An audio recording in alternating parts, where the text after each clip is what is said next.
Hello students, मैं रेखा कश्यप आज आपके लिए 11th क्लास के बच्चों के लिए मीरा के पद, जो कि हमारी दूसरी कविता है काव्य खंड में, वो बच्चों तुम्हारे लिए लेकर आई हूँ। तो मीरा के पद शुरू करने से पहले मैं आपको मीरा जी के जीवन परिचय से थोड़ा बहुत परिचित करवाऊंगी। तो बच्चों, मीराबाई जो थी वो मीरा भक्तिकालीन कृष्ण काव्य धारा की श्रेष्ठ कवियत्री थी और श्री कृष्ण जी को वो अपना आराध्य मानती थी, अपना सब कुछ मानती थी। और जो मीरा जी थी वो सगुण भक्ति को मानती थी। मीरा जी का जन्म राव दादू जी के चौथे पुत्र रतन सिंह के घर सन 1498 ईस्वी में हुआ था और बाल्यावस्था में इनकी माता जी का देहांत हो गया था। फिर ये राव दादू के साथ मंदिरों में जाती थी और उनका असर बचपन से इनके ऊपर पूजा पाठ आदि के लिए पड़ चुका था। 12 वर्ष की आयु में ही मीरा का विवाह मेवाड़ के महाराणा सांगा के ज्येष्ठ पुत्र भोजराज से हो गया। किंतु दाम्पत्य जीवन का सुख बच्चों ये ज्यादा ना भोग पाई और जल्दी विधवा हो गई और ससुराल में इन्हें सुख नहीं मिला। इनके ऊपर अत्याचार होने लगे, जिसके कारण इन्होंने राजमहल त्याग दिया और ये साधु आदि जो वैराग्नी के रूप में रहने लगी और साधु संतों की संगति में रहने लगी और वृंदावन चली गई। एक मंडली बना ली थी इन्होंने और वृंदावन चली गई है और वहां से द्वारिका धाम पहुंचकर रणछोड़ जी के मंदिर में भजन आनंद करने लगी, भजन आदि करने लगी, आनंद प्राप्त करने लगी। और कहा जाता है कि 1546 ईस्वी में श्री रणछोड़ जी के जो मूर्ति थी उसमें ही ये समा गई थी। और बच्चों, इनकी प्रमुख रचनाएं नरसिंह जीरो मायरो, गीत गोविंद की टीका, मीरा के पद, राग गोविंद आदि हैं और भी इनकी रचनाएं हैं।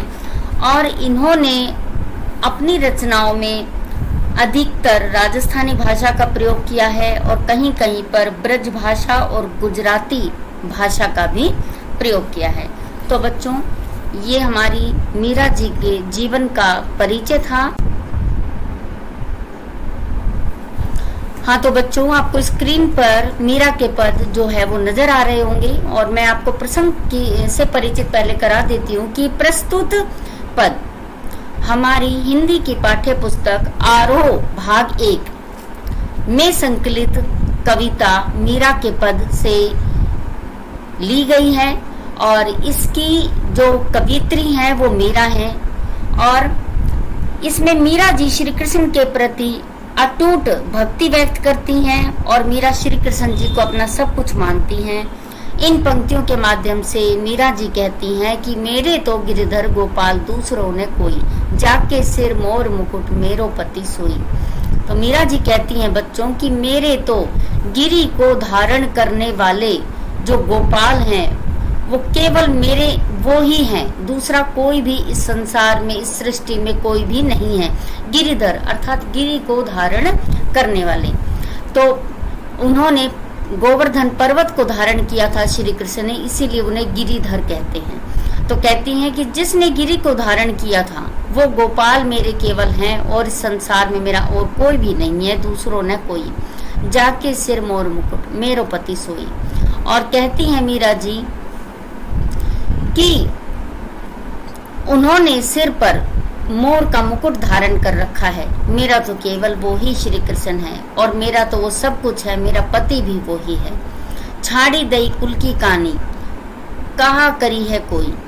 कहती है मीरा जी, मैंने तो इस कुल की मर्यादा को छोड़ दिया है। छाड़ी दई कुल की कहानी, अपने कुल की मर्यादा को छोड़ दिया है। कहा करी है कोई, अब मेरा कोई क्या बिगाड़ सकता है। संतन डिग बैठी बैठी लोक लाज खोई। और मैं तो संतों के साथ बैठती हूँ, संतों की मंडली मैंने बना ली है, उसके साथ ही बैठती हूँ, भजन कीर्तन करती हूँ, लोक लाज खोई। और मैंने तो इस संसार की जो लाज है उसको भी खो दिया है। असुअन जल सींची सींची प्रेम बेली बोई। और मीरा जी कहती हैं कि असवन जल सींची सींची, कि मैंने अपने आंसू रूपी जल से जो प्रेम रूपी बेल है उसको बो दिया है। अर्थात वो श्री कृष्ण से इतना प्रेम करती हैं कि प्रेम रूपी बेल को बो दिया है और अपने आंसू रूपी जल से उसको सींच रही हैं। अब तय बेली फैली गई आनंद फल हुई, और कहती है कि ये जो श्री कृष्ण रूपी जो प्रेम रूपी बेल जो मैंने बोई थी, अब वो बेल इतनी फैल गई है कि आनंद रूपी फल उसमें आने लगे हैं। अर्थात मीरा जी कहना चाहती हैं कि श्री कृष्ण जी से मैं प्रेम करने लगी हूँ और अब वो प्रेम इतना बढ़ गया है कि अब मुझे केवल उस प्रेम में ही, श्री कृष्ण जी की भक्ति में, श्री कृष्ण जी के प्रेम में ही केवल आनंद आता है, मुझे और किसी चीज में आनंद नहीं आता।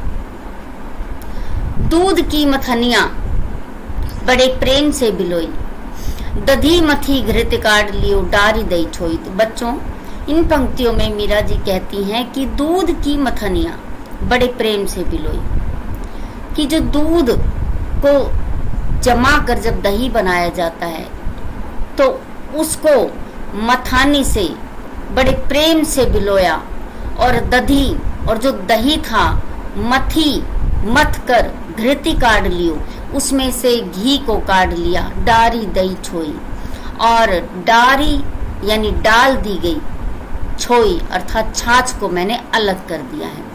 तो मीरा जी कहती हैं कि दूध की मथनिया, जो दूध से भरी हुई जो मथनिया थी उन्हें मैंने बड़े प्रेम से बिलोया, और मैंने उसमें से दही को मथ कर घी को अलग कर दिया और छाछ को अलग कर दिया। तो यहाँ बच्चों, घृत अर्थात घी वो श्री कृष्ण जी की भक्ति को, श्री कृष्ण जी के प्रेम को कहती हैं, और डारी दही छोई, छाछ वो इस संसार को कहती हैं। वो कहती हैं कि मैंने श्री कृष्ण जी के प्रेम को अपना लिया है और श्री कृष्ण जी के भक्ति को अपना लिया है, और इस संसार रूपी जो छाछ है उसको मैंने छोड़ दिया है। भक्त देखी राजी हुई, जगत देखी रोई, दासी मीरा लाल गिरधर तारो अब मोही।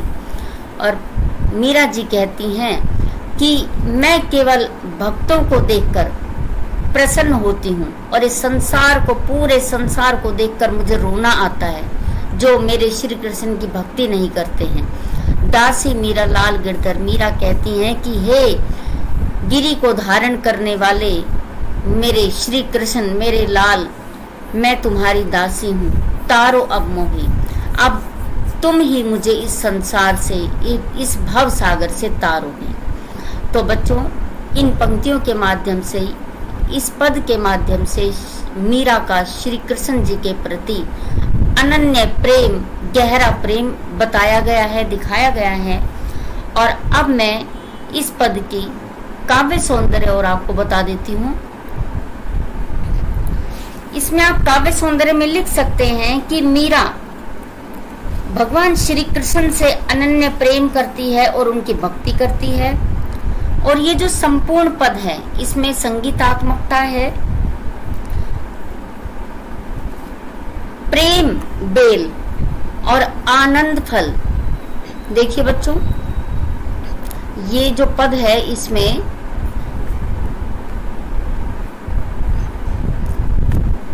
प्रेम बेली और आनंद फल, इनमें रूपक अलंकार की बहुत सुंदर छटा है। बैठी बैठी और सींची सींची, इनमें रूपक पुनरुक्ति प्रकाश अलंकार है, और भाषा जो है वो राजस्थानी भाषा का प्रयोग किया गया है इसमें। तो इस रूप से आप काव्य सौंदर्य लिख सकते हैं। बच्चों, आशा करती हूँ आपको व्याख्या काव्य सौंदर्य समझ में आएगा। अगर आपको और किसी भी कविता या पाठ या व्याकरण की जो कोई वीडियो चाहिए तो आप कमेंट करके मुझे मैसेज करें। Thank you.